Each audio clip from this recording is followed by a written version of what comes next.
All right, so in this module, we're going to cover strings in more detail, and we're going to fully get to grips with this particular primitive data type. So previously, we saw that we can combine strings using the plus sign, and this creates a single string using a special feature of programming called concatenation. Now, you have to imagine that you're joining together everything that's inside a quotation mark and ignoring everything else. So A plus space plus B becomes A space B, concatenated into a single string. Now, let's try it out in practice. If we head over to Chrome and we open up our developer tools and we head over to our source and our snippets, then we can start writing some code inside our index.js. So we can create an alert that says hello plus world, and this, when we run it, will show hello world with no spaces in between. So we can add the space by either including it inside a string, so a string with a single space, and this would be hello space world, or we can have it where we have a hello plus space plus world. And remember that it's only the parts that are inside the quotation marks that are combined.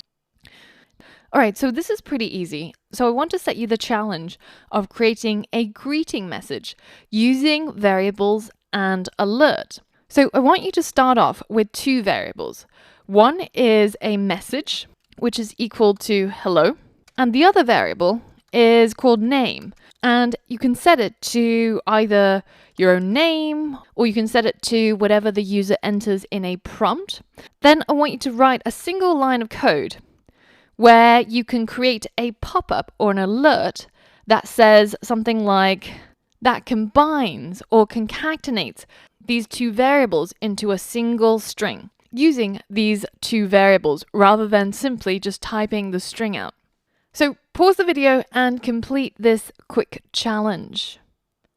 All right, so that's pretty easy. All we need to do is to create an alert.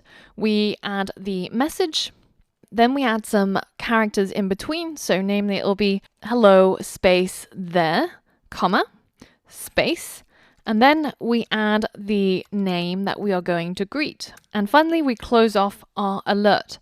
Now, the important thing here is that you remembered to add the spaces between the message and the name variables. You could have done it this way, or you could have added another string that's simply a space as well. So did you get that right? If not, have a review of this lesson and have a play around with concatenation inside the Chrome developer tools. And in the next lesson, we're going to cover another cool feature of strings, which is how we can quickly find out the number of characters that are contained inside a single string. So for all of that, I'll see you on the next lesson.